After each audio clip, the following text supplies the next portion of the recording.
Síntomas neuropsiquiátricos. Utilizamos la ribastigmina, Mm. sobre todo que tiene indicación en demencia Parkinson, pero también fuera de fitotécnica se puede utilizar en pacientes con Parkinson que se demencian, pues donepezilo o galantamina. Lo que más se utiliza con mucho es la ribastigmina y sobre todo en parche, porque son pacientes ya muy medicados. Un tema importante es que la ribastigmina tiene indicación en demencia Parkinson oral, pero en parche solamente en enfermedad de Alzheimer, porque no se hizo un estudio específicamente con la formulación. Pero al final veréis que muchos pacientes con Parkinson, que se pone de Parkinson, demencia, Alzheimer, por este motivo reciben ribastigmina.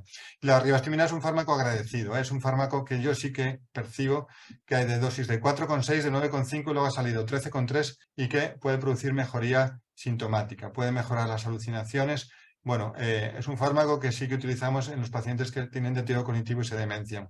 Y hay que vigilar sobre todo efectos secundarios. Uno, la bradicardia, y tener cuidado que los pacientes empiecen con mareos o síncopes. Y dos, que puedan producir en pacientes con secreciones respiratorias pues un aumento de las secreciones por el efecto colinérgico y que pueda empeorar la función respiratoria. Utilizamos sobre todo la quetiapina como antipsicótico, ya lo hemos comentado, y si la quetiapina no funciona, estamos fastidiados. Lo que usamos a veces es la clozapina, porque también es un antipsicótico muy bueno, que tiene pocos efectos extrapiramidales, que puede incluso mejorar las discinesias, pero el problema es que hay que hacer el control analítico porque puede producir la granulocitosis en menos de 1% de los casos y entonces obliga a hacer estos controles. Y por eso se usa muy poco. Yo cuando lo uso generalmente es en colaboración con psiquiatría y ellos se encargan también un poco de este control de los síntomas psicóticos y de estos controles analíticos. Y si no, a veces utilizamos la olanzapina o, por ejemplo, la ciprasidona, pero siempre a dosis bajas y también son fármacos que parkinsonizan. Fármacos que parkinsonizan muchísimo, ya no hablemos del haloperidol, el Sinogan. La propia risperidona a dosis de 1 miligramo parkinsoniza mucho, la paliperidona. Es decir, estos fármacos los evitamos completamente si es posible. Antidepresivos. Utilizamos sertralina mucho a dosis de 50-100 miligramos, que es un fármaco seguro también en personas mayores.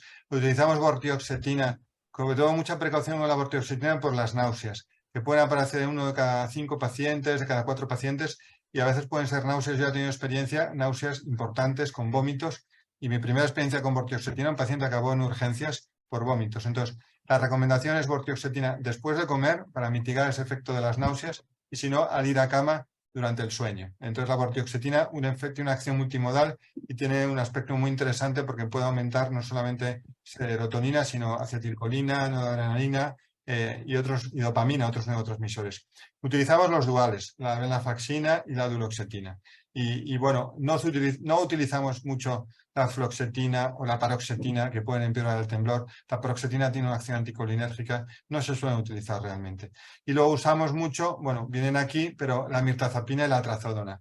La mirtazapina tiene un poquito, aumenta el apetito, la usamos mucho en pacientes con problemas de nutrición y con poco apetito, y de 15, 30, y salió ahora de 45 miligramos, y la trazodona de 100 miligramos utilizamos una o una y media. Hay que tener cuidado un poco con la trazodona, los efectos anticolinérgicos, sobre todo en la hipotensión ortostática. Los benzodiazepinas utilizamos poco porque realmente es efecto secundario de sedación, de riesgo de caídas en pacientes con Parkinson, pero a veces hay que utilizar. El bromazepam, que es de vida media más larga, es más fácil luego de retirar, y luego el alprazolam solemos utilizar más a demanda, aunque en la práctica a veces los pacientes lo toman, por ejemplo, a veces cuando tienen mucha ansiedad cada 8 horas, aunque es algo que intentamos evitar. Y luego el clonazepam, ya lo hemos comentado, lo utilizamos muchísimo por el tema del trastorno del sueño REM.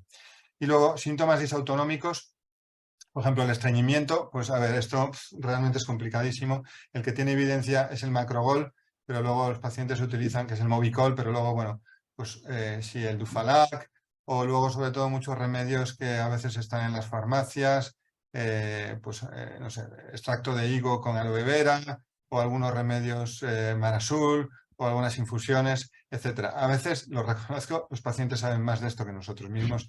Tienen remedios que a veces les funcionan bien. Y luego, pues eso, muy importante hacer ejercicio, la hidratación, evitar anticolinérgicos, por supuesto, para el estreñimiento, etc. El miraverón lo utilizamos a veces en pacientes con síntomas de urgencia miccional, de nicturia. Una de las ventajas del miraverón es que no empeoran bueno, no tiene tantos efectos secundarios como pueden tener, por ejemplo, los anticolinérgicos. Y luego uno de los síntomas más complicados es la hipotensión ortostática. La hipotensión ortostática, que es muy limitante para los pacientes. Hay que tener en cuenta los fármacos que toma el paciente. Si el paciente está con agonistas, hay que retirar los agonistas que favorecen mucho lo que es el ortostatismo y muchas veces simplificar el tratamiento hacia lo que es la levodopa en monoterapia. Pero también podemos utilizar fármacos. Podemos utilizar el Astonin, podemos utilizar el Lugo, no, ¿cómo se llama? Bueno, la midodrina, que ahora no me sale el nombre comercial. Podemos utilizar la droxidopa, pero que la droxidopa es por medicamento extranjero. Y luego la propia piridostigmina, que es el mestinón.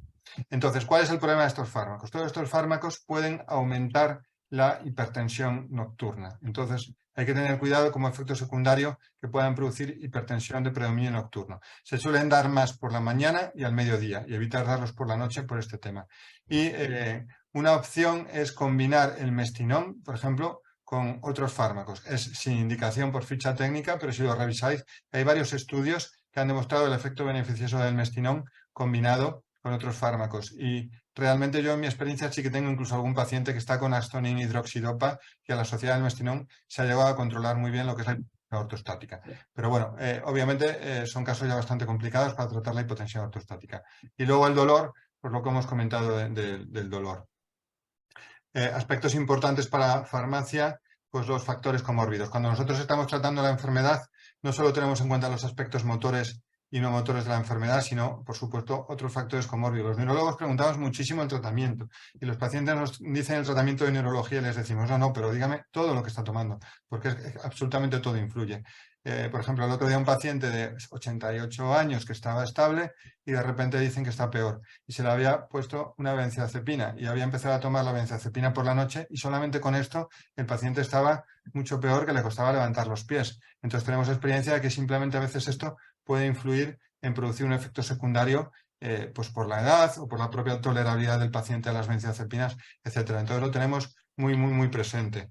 El parkinsonismo farmacológico, bueno, sobre todo es porque los fármacos bloquean los receptores dopaminérgicos postsinápticos y aunque los niveles de dopamina estén bien, cuando se hace un bloqueo del 80% de los receptores, pues van a aparecer los síntomas parkinsonianos. Entonces, si damos fármacos dopaminérgicos, pues realmente el problema es que el receptor esté bloqueado. Entonces, lo que tendríamos que intentar en la medida de lo posible es retirar el fármaco o si no, pues cambiarlo por otro fármaco que produzca un efecto menor.